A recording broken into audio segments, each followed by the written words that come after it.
Guys, welcome to my channel. ನಾನಿವತ್ತು ನನ್ನ ಕೂರ್ಗಿನ ಕಡೆಯ ಜರ್ನಿ ಬಗ್ಗೆ ನಿಮ್ಮ ಹತ್ರ ಹೇಳ್ಕೊತಿದ್ದೀನಿ. ನಾವೆಲ್ಲ ಆಫೀಸ್ ಕೊಲೀಗ್ಸ್ ಅನ್ನೋದಕ್ಕಿಂತ ಫ್ರೆಂಡ್ಸ್ ಆಗಿದ್ದೀವಿ ಇವಾಗ ಎಲ್ಲ.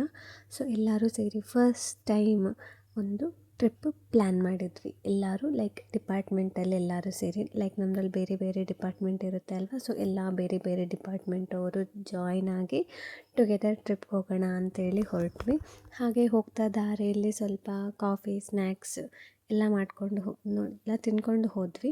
ಗೊತ್ತಲ್ವಾ, ನಮ್ಮ ಹುಡುಗಿರ್ದೆ ಒಂದು ಗ್ಯಾಂಗ್ ಇರುತ್ತೆ ಫೋಟೋಸ್ಗೆ ಅದು ಇದು ಅಂತ. ಸೊ ನಾವು ತೆಕ್ಕೊಂಡ್ವಿ ಫೈನಲಿ. ಸೊ ಯಾವತ್ತೂ ನಾವಿಷ್ಟು ಮಿಂಗಲ್ ಆಗಿರಲಿಲ್ಲ. ಒಂದು ಜರ್ನಿ ಮುಖಾಂತರ ಎಲ್ಲ ಚೆನ್ನಾಗಿ ಮಿಂಗಲ್ ಆದ್ವಿ. ಟ್ರಿಪ್ಗೆ ಹೋಗ್ತಿದ್ದೀವಿ, ಅದು ಟಿ ಟಿಲಿ ಹೋಗ್ತಿದ್ದೀವಿ ಅಂದರೆ ಡ್ಯಾನ್ಸ್ ಮ್ಯಾಂಡೇಟರಿ ಅಲ್ವಾ. ಸೊ ನಾವು ಡ್ಯಾನ್ಸ್ ಎಲ್ಲ ಚೆನ್ನಾಗಿ ಮಾಡಿಕೊಂಡು ಹೋದ್ವಿ. ಹೋಗ್ತಾ ಹೋಗ್ತಾ ಟೈಮ್ ಹೋಗಿದ್ದೇ ಗೊತ್ತಾಗಲಿಲ್ಲ, ಸುಸ್ತು ಅನ್ನೋದು ಆಗಲಿಲ್ಲ. ಡ್ಯಾನ್ಸ್ ಅಷ್ಟು ಮಾಡ್ಕೊಂಡು ಹೋದ್ವಿ. ಬೆಳಗ್ಗೆ ಎಚ್ಚರ ಆದರೆ ಗೊತ್ತಾಯಿತು, ನಮ್ಮ ವ್ಯಾನ್ ಡ್ರೈವರ್ ಇದ್ದಾರೆ ಅಲ್ವಾ, ಅವರು ಕನ್ಫ್ಯೂಸ್ ಆದರು. ನಾವು ಹೋಗಬೇಕಾಗಿದ್ದು ಸ್ಟೇ ಮಾಡೋದಕ್ಕೆ ಬೇರೆ ಪ್ಲೇಸಲ್ಲಿ, ಬಟ್ ಅವ್ರು ನಮ್ಮ ಬೇರೆ ಪ್ಲೇಸಿಗೆ ಕರ್ಕೊಂಡೋಗಿ ನಾವು ಅಲ್ಲಿ ವಿಚಾರಿಸಿ ಅವ್ರು ಸಾರಿ ಈ ಪ್ಲೇಸ್ ಅಲ್ಲ ಅಂತ ಹೇಳಿ ಒಂದಷ್ಟು ಟೈಮ್ ವೇಸ್ಟಾಗಿ ನಾವು ಸರಿ ನಡೀರಿ ಮುಂದಕ್ಕೆ ನೋಡ್ಕೊಂಡು ಹೋಗೋಣ ಅಂಥೇಳಿ ನಿರಾಶೆಯಿಂದ ಹೋಗ್ತಾ ಇದ್ವಿ. ಅದೇ ನಿರಾಶೆಯಲ್ಲಿ ಒಂದಷ್ಟು ಜನ ಮಲಗಿಬಿಟ್ಟಿದ್ರು, ಒಂದಷ್ಟು ಜನ ಅಯ್ಯೋ ಟ್ರಿಪ್ಪಿಗೆ ಬಂದಿದ್ದೆ ವೇಸ್ಟ್ ಆಯ್ತಲ್ಲ ಅಂತ ಅಂದ್ಕೊಂಡು ಬೇಜಾರು ಹಾಕ್ಕೊಂಡು ಹೋಗ್ತಾ ಇದ್ವಿ. ಬಟ್ ಹೋಗ್ತಾ ಹೋಗ್ತಾ ಓಕೆ, ಇದು ಕೂಡ ಚೆನ್ನಾಗಿದೆ, ಇದು ಕೂಡ ಪಾರ್ಟ್ ಆಫ್ ಎಕ್ಸ್ಪೀರಿಯನ್ಸ್, ಮುಂದಕ್ಕೆ ಹೇಳ್ಕೊಳಕ್ಕೆ ಇದು ಕೂಡ ಚೆನ್ನಾಗಿರುತ್ತೆ ಅನ್ನೋ ಥರ ಫೀಲ್ ಆಯಿತು.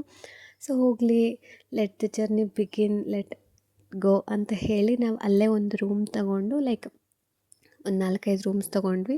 ಸೊ ದಟ್ ಎಲ್ಲರೂ ಬೇಗ ಬೇಗ ರೆಡಿಯಾಗಿ ನೆಕ್ಸ್ಟ್ ನಾವು ಹೋಗಿದ್ದೆ ಮಡಿಕೇರಿ ಫೋರ್ಟ್ಗೆ. ಮಡಿಕೇರಿ ಫೋರ್ಟ್ ಹತ್ರ ಅಂಥದ್ದೇನು ಇರಲಿಲ್ಲ. ಸೊ ಪಟ ಅಂತ ಫೋಟೋಸ್ ತೆಕ್ಕೊಂಡು ಅಲ್ಲಿಂದ ನಾವು ಕೂಡ ಹೊರಟು ಬಂದ್ವಿ, ಬಿಕಾಸ್ ನಮ್ಮ ಹತ್ರ ತುಂಬ ಟೈಮ್ ಕಡಿಮೆ ಇತ್ತು. ಸೊ ನಾವು ಅಲ್ಲಿಂದ ಹೊರಟಿದ್ದೆ. ನೆಕ್ಸ್ಟ್ ಪ್ಲೇಸ್ ಬಂದು ರಾಜ ಸೀಟ್ ಅಂತ. ರಾಜ ಸೀಟಲ್ಲಿ ಕೂಡ ಅದು ಚೆನ್ನಾಗಿತ್ತು, ಅಲ್ಲೂ ಕೂಡ ಫೋಟೋಸ್ ಆ್ಯಂಡ್ ವೀಡಿಯೋಸ್ಗಂತಲೇ ತುಂಬ ಚೆನ್ನಾಗಿತ್ತು. ವ್ಯೂ ಕೂಡ ಅಲ್ಲಿಂದ ತುಂಬ ಚೆನ್ನಾಗಿ ಕಾಣ್ತಿತ್ತು. ಯಾರ್ಯಾರಿಗೆ ಫೋಟೋಸ್ ಬೇಕು ಅವರೆಲ್ಲ ತೆಕ್ಕೊಂಡ್ವಿ. ಗ್ರೂಪ್ ಫೋಟೋಸ್ ಎಲ್ಲ ಚೆನ್ನಾಗಿ ಬಂತು. ನೆಕ್ಸ್ಟ್ ನಾವು ಅಲ್ಲಿಂದ ಒಂದು ಸ್ವಲ್ಪ ದೂರದಲ್ಲಿ ಆಂಜನೇಯ ಟೆಂಪಲ್ಗೆ ಹೋದ್ವಿ. ಅಲ್ಲೂ ಕೂಡ ವ್ಯೂ ತುಂಬ ಚೆನ್ನಾಗಿತ್ತು. ಲೈಕ್ ಹೋಲ್ ಡೇ ಅಲ್ಲಿ ದೇವ್ರ ದರ್ಶನ ಒಂಥರ ಪೀಸ್ಫುಲ್ ಥರ ಫೀಲ್ ಆಯಿತು. ನೆಕ್ಸ್ಟ್ ನಾವು ಹೋಗಿದ್ದೆ ದುಬಾರೆಗೆ. ಯಾವುದೇ ಟ್ರಿಪ್ಗೆ ಹೋದರೂ ಕೂಡ ಡ್ಯಾನ್ಸ್, ವಾಟರ್ ಇದಿದ್ದರೆ ಎಷ್ಟು ಖುಷಿ ಫೀಲ್ ಆಗುತ್ತೆ ಅಂದರೆ, ದುಬಾರಿಯಲ್ಲೂ ಕೂಡ ಅಷ್ಟೇ ಚೆನ್ನಾಗಿ ನೀರಲ್ಲಿ ಚೆನ್ನಾಗಿ ಕುಣಿದ್ವಿ, ಚೆನ್ನಾಗಿ ಕುಪ್ಪಳಿಸಿದ್ವಿ.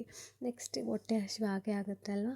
ಸೊ ಮಧ್ಯಾಹ್ನ ಆದಮೇಲೆ ನಾವು ಊಟಕ್ಕಂತ ಹೊರಟ್ವಿ. ಊಟದಲ್ಲೂ ಕೂಡ like in every part of the journey was amazing ಅಂತಲೇ ಇತ್ತು. ನೆಕ್ಸ್ಟ್ ಅದೆಲ್ಲ ಮುಗಿಸ್ಕೊಂಡು ನಾವು ನಿಸರ್ಗಧಾಮ ಕಡೆ ಹೋದ್ವಿ.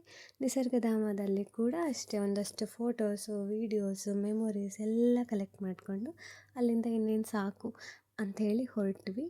ಮತ್ತು ಲಾಸ್ಟಲ್ಲಿ ನಾವು ಇಲ್ಲಿಂದ ಅಂದ್ಕೊಂಡು ಹೋಗಿದ್ದು fire camp at any cost ಮಾಡಲೇಬೇಕು ಅಂತ. ಬಟ್ ಅಲ್ಲಿ ನೋಡಿದ್ರೆ ನಮಗೇನಂದರೆ ಏನೂ ಇರಲಿಲ್ಲ.